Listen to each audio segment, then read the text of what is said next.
মুনাফিক আমাদেরকে দূরে থাকতে হবে। কাবুরা মাকতান ইনদাল্লাহি আন তাকুলু মা লা তাফআলুন। এই মুনাফিক আল্লাহর কাছে সবচেয়ে বেশি খারাপ ব্যাপার। আল্লাহ তাদের উপর সবচেয়ে বেশি রাগান্বিত হন। কাদেরকে ভালোবাসেন? ইন্নাল্লাহা ইউহিব্বুল্লাযীনা ইউকাতিলুনা ফি সাবিলিহি সাফফান। যারা নাকি সীসা ঢালা প্রাচীরের মতো ঐক্যবদ্ধ হয়ে আল্লাহর রাস্তায় সংগ্রাম করে, তাদেরকে আল্লাহ রাব্বুল আলামিন সবচেয়ে বেশি ভালোবাসেন। সুতরাং আমরা যদি আল্লাহর ভালোবাসা পেতে চাই, তাহলে আমাদেরকে সব দল, সব মতবাদ, সব আদর্শকে ছেড়ে দিয়ে একমাত্র আল্লাহর জমিনে আল্লাহর দিনকে বাস্তবায়ন করার জন্য ঐক্যবদ্ধভাবে ভূমিকা পালন করতে হবে। আমরা পারবো তো ইনশাআল্লাহ। আগামীতে আমরা বাংলাদেশকে কোরআন দিয়ে সাজাতে চাই। বাংলাদেশের বঙ্গভবন থেকে শুরু করে, সংসদ থেকে শুরু করে, গণভবন থেকে শুরু করে আমাদের পরিবার পর্যন্ত প্রত্যেকটা স্তরকে আমরা কোরআনের আইন দিয়ে সাজাবো ইনশাআল্লাহ। আউযু বিল্লাহি মিনাশ শাইতানির রাজীম। বিসমিল্লাহির রাহমানির রহিম। সাব্বাহা লিল্লাহি মা ফিস সামাওয়াতি ওয়া মা ফিল আরদ ওয়া হুয়াল আজিজুল হাকীম। ইয়া আইয়ুহাল্লাযীনা আমানু লিমা তাকুলুনা মা লা তাফআলুন। কাবুরা মাকতান ইনদাল্লাহি আন তাকুলু মা লা তাফআলুন। ইন্নাল্লাহা ইউহিব্বুল্লাযীনা ইউকাতিলুনা ফী সাবিলিহি সাফফান কাআন্নাহুম বুনিয়ানুম মারসুস। সাদাকাল্লাহুল মাওলানাল আযীম। আল্লাহ রাব্বুল আলামিন ইরশাদ করছেন, আকাশ এবং জমিনে যা কিছু আছে সব আল্লাহ পাকের তাসবিহ করছে। তিনি মহাপরাক্রমশালী ও মহাবিজ্ঞানী। হে মুমিনগণ, তোমরা এমন কথা কেন বলো যে কাজ তোমরা নিজেরা করো না? আল্লাহর কাছে এটা অত্যন্ত অপছন্দনীয় কাজ যে তোমরা এমন কথা বলো যা করো না। আল্লাহর কাছে সেই ব্যক্তিদেরকে আল্লাহ রাব্বুল আলামিন সবচেয়ে বেশি ভালোবাসেন, যারা নাকি কাঁতার বন্দী হয়ে আল্লাহর রাস্তায় লড়াই করে, সীসা ঢালা প্রাচীরের মতো মজবুত দেয়াল হয়ে। সাদ্দাকতা ইয়া রাব্বানা আমানতু বিল্লাহ।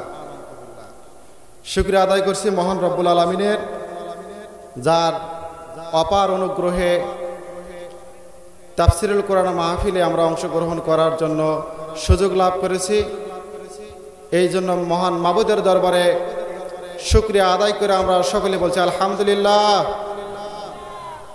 দরুদ সালাম পাঠ করছি সাইয়্যিদুল কাওনাইন, আশরাফুল আম্বিয়া, দুজাহানের কান্ডারি, বিশ্বের সমস্ত মানুষের জন্য সর্বোত্তম আদর্শ জনাবে মুহাম্মদুর রাসূলুল্লাহ।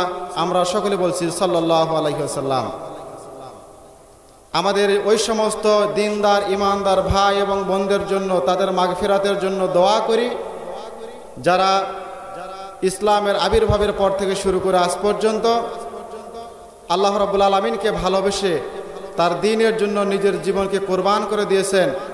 আল্লাহ রাব্বুল আলামিন যেন তাদেরকে জান্নাতুল ফিরদাউস দান করেন। বিশেষ করে 2024 সালের গণ অভ্যুত্থানে যারা জীবন দিয়েছেন, আল্লাহ রাব্বুল আলামিন যেন তাদেরকে মাফ করে দেন, তাদেরকে জান্নাতি মেহমান হিসেবে কবুল করেন। আমরা সকলে বলছি আল্লাহুম্মা আমিন। আরও দোয়া করছি যারা ফিলিস্তিন সহ বিশ্বের বিভিন্ন জায়গায় আল্লাহ রাব্বুল আলামিনের আওয়াজকে বুলন্দিত করতে গিয়ে আহত পঙ্গুত্ব বরণ করেছেন। আল্লাহ রাব্বুল আলামিন যেন তাদেরকে সুস্থতার নিয়ামত দিয়ে তাদেরকে ধন্য করেন বলে আল্লাহুম্মা আমিন। সম্মানিত উপস্থিতি, আমি কোরআনুল কারীম থেকে সূরা সফের প্রথম 4টি আয়াতে কারিমা তেলাওয়াত করেছি, এরই আলোকে সংক্ষিপ্ত কিছু কথা বলার মাধ্যমে আমার কথা শেষ করব। ওমা তৌফিকে ইল্লা বিল্লাহ, আলাইহি তাওয়াক্কালতু ওয়া ইলাইহি উনীব।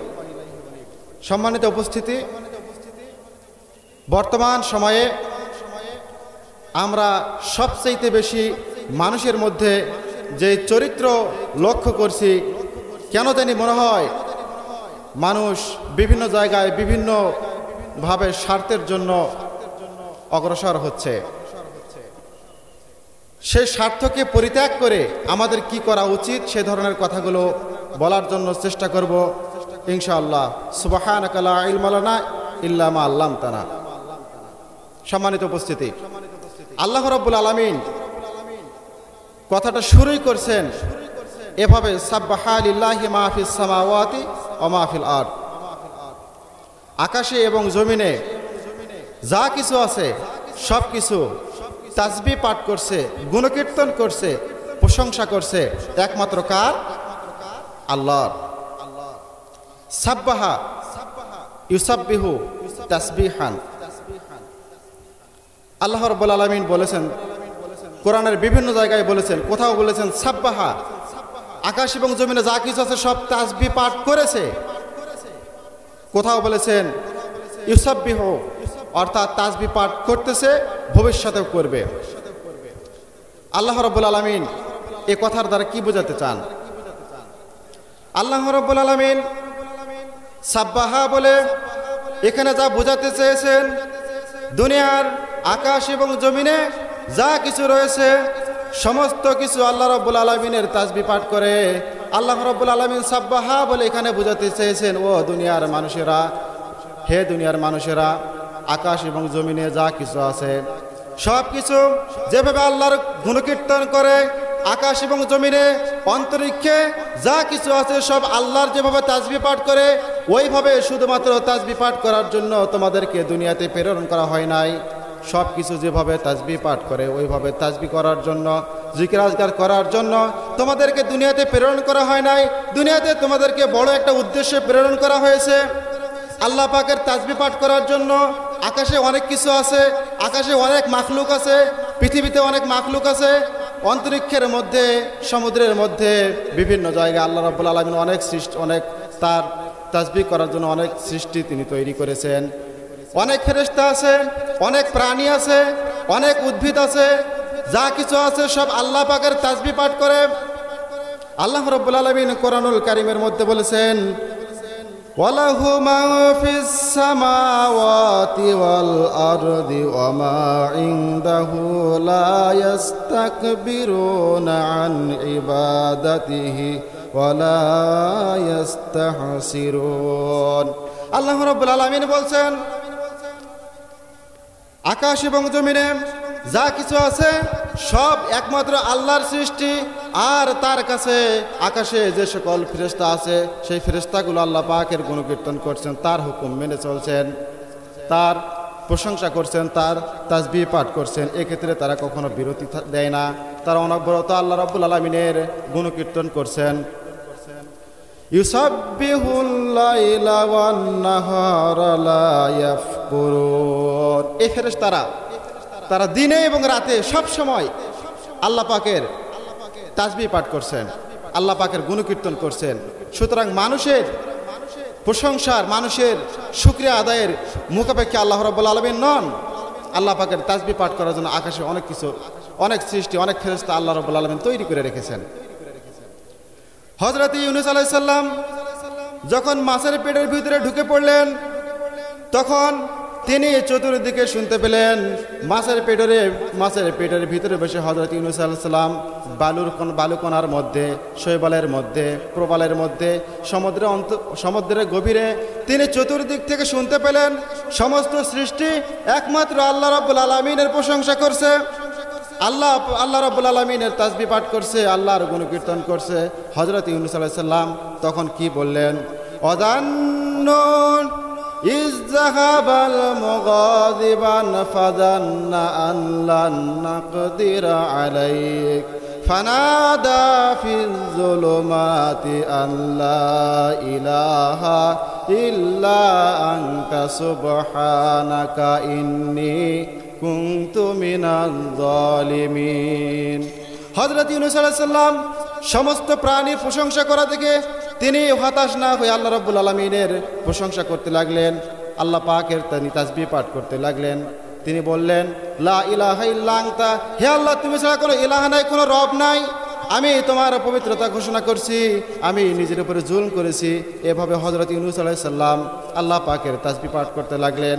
আল্লাহ রাব্বুল আলামিন হযরত ইউনূস আলাইহিস সালামের ডাক শুনেন নাই বুঝি? শুনেছেন কিনা? আল্লাহ রাব্বুল আলামিন হযরত ইউনূস আলাইহিস সালামের তাসবিহ শুনলেন, আর আল্লাহ রাব্বুল আলামিন সাথে সাথে জবাব দিয়ে দিলেন, ফাস্তাজাবনা লাহু ওয়া নাজ্জাইনাহু মিনাল গাম্মি ওয়া কাযালিকা নুজিল মুমিনিন। আল্লাহ রাব্বুল আলামিন সাথে সাথে জবাব দিয়ে দিলেন, সাথে সাথে আল্লাহ পাক তাকে দুনিয়ার উপরে আবার নিয়ে আসার ব্যবস্থা করলেন। সুতরাং আকাশে যা আছে, জমিনে যা কিছু আছে, সব কিছু একমাত্র প্রশংসা করছে আল্লাহ রাব্বুল আলামিনের। দুনিয়ার মানুষ শুধুমাত্র আল্লাহর প্রশংসা করতে হবে। এজন্য আল্লাহ রাব্বুল আলামিন দুনিয়ার মানুষকে সৃষ্টি করেন নাই। দুনিয়ার মানুষকে আল্লাহ রাব্বুল আলামিন কি জন্য সৃষ্টি করেছেন? দুনিয়ার মানুষ তো আল্লাহ পাকের প্রশংসা করবেই সর্বাবস্থায়। আল্লাযীনা ইয়াযকুরুনাল্লাহা কিয়ামান ওয়া কুউদান ওয়া আলা জুনুবিহিম ওয়া ইয়াতাফাক্কারুনা ফি খালকিস সামাওয়াতি ওয়াল আরদ রব্বানা মা খালাকতা হাযা বাতিলা সুবহানাকা ফাকিনা আযাবান নার। আল্লাযীনা ইয়াযকুরুনাল্লাহা কিয়ামান ওয়া কুউদান ওয়া আলা জুনুবিহিম, যারা নাকি জ্ঞানবান, তারা সৃষ্টি সম্পর্কে চিন্তা ভাবনা করার পরে তারা এ কথার সাথে একমত হয়, তারা এই কাজ করে, তারা দাঁড়িয়ে, তারা বসে, তারা শুয়ে, সর্বাবস্থায় আল্লাহ পাককে স্মরণ করে, আর তারা আল্লাহ রাব্বুল আলামিনের কৃতজ্ঞতা স্বীকার করে। তারা বলেন, হে আল্লাহ তুমি পৃথিবীতে যা তৈরি করেছো সব কিছু তুমি নিরর্থকভাবে তৈরি করো নাই, নিশ্চয়ই একটি বৈজ্ঞানিক পন্থায় তুমি এগুলোকে তৈরি করেছো। সুতরাং যাবতীয় দুর্বলতা থেকে তুমি পবিত্র, সুতরাং আমাকে জাহান্নামের আগুন থেকে রক্ষা করো। সম্মানিত উপস্থিতি, আল্লাহ রাব্বুল আলামিন মানুষের কাছ থেকে এই আনুগত্যের শিকার, আনুগত্য লাভ করার পরে আল্লাহ রাব্বুল আলামিন মানুষকে আরেকটি বড় দায়িত্ব দিয়ে দুনিয়াতে প্রেরণ করেছেন।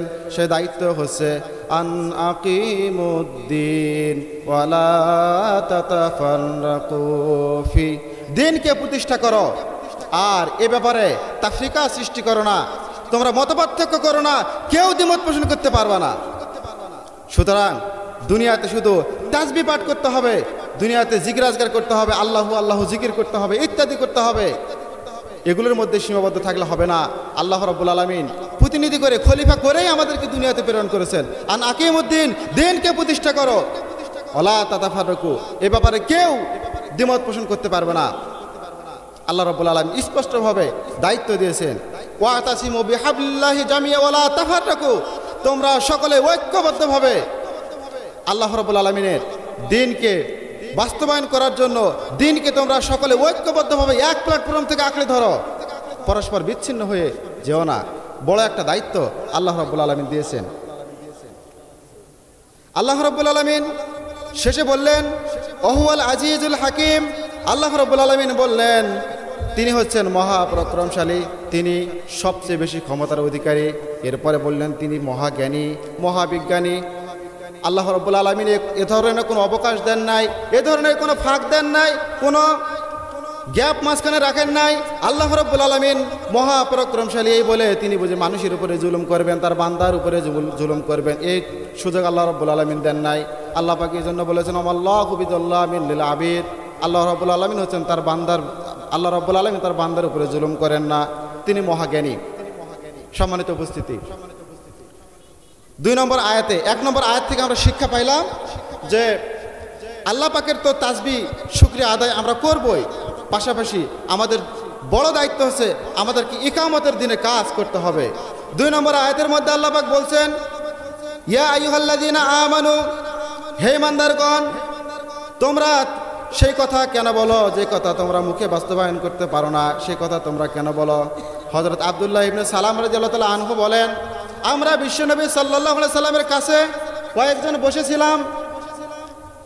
আমাদের মধ্য থেকে একজন বললেন, হে রাসূল, আমাদেরকে এমন একটা আমলের কথা বলেন যে আমল করলে আমরা আল্লাহর সবচেয়ে নিকটবর্তী হতে পারবো, আল্লাহ আমাদেরকে ভালোবাসবেন, এমন একটা আমলের কথা বলেন। আল্লাহ রাব্বুল আলামিন তাদের এই প্রার্থনার প্রেক্ষিতে আল্লাহ পাক বললেন, হে ইমানদারগণেরা, তোমরা এমন কথা কেন বলো যে কথা তোমরা বাস্তবায়ন করতে পারো না, আমল করতে পারো না, এমন কথা তোমরা কেন বলো? আল্লাহ পাক এখানে তো বোঝাতে চেয়েছেন নিফাকি থেকে আমাদেরকে দূরে থাকতে হবে, যাবতীয় মুনাফিকি থেকে, মুনাফিকের আচরণ থেকে, মুনাফিকের আলামত থেকে আমাদেরকে দূরে থাকতে হবে। বর্তমানে সুবিধার জন্য বিভিন্নজন বিভিন্ন দলের দিকে অগ্রসর হচ্ছেন, কখনো জামাতের দিকে, কখনো বিএনপির দিকে, কখনো ক্ষমতা দিকে। আওয়ামী লীগের কাছে ছিল, এখন আবার শুরু হয়েছে, না জানি কোন দল ক্ষমতায় যায়। সুতরাং তা সবার সাথে সম্পর্ক রাখতে হবে, সবাইকে ভালোবাসতে হবে, সবাইকে কদর করতে হবে।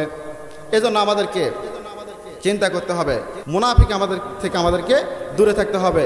কাবুরা মাকতান ইনদাল্লাহি আন তাকুলু মা লা তাফআলুন, এই মুনাফিক আল্লাহর কাছে সবচেয়ে বেশি খারাপ ব্যাপার। আল্লাহ তাদের উপরে সবচেয়ে বেশি রাগান্বিত হন। কাদেরকে ভালোবাসেন? ইন্নাল্লাহা ইউহিব্বুল্লাযীনা ইউকাতিলুনা ফী সাবিলিহি সাফফান, যারা নাকি সীসা ঢালা প্রাচীরের মতো ঐক্যবদ্ধ হয়ে আল্লাহর রাস্তায় সংগ্রাম করে, তাদেরকে আল্লাহ রাব্বুল আলামিন সবচেয়ে বেশি ভালোবাসেন। সুতরাং আমরা যদি আল্লাহর ভালোবাসা পেতে চাই, তাহলে আমাদেরকে সব দল, সব মতবাদ, সব আদর্শকে ছেড়ে দিয়ে একমাত্র আল্লাহর জমিনে আল্লাহর দিনকে বাস্তবায়ন করার জন্য ঐক্যবদ্ধভাবে ভূমিকা পালন করতে হবে। আমরা পারবো তো ইনশাআল্লাহ। আগামীতে আমরা বাংলাদেশকে কোরআন দিয়ে সাজাতে চাই।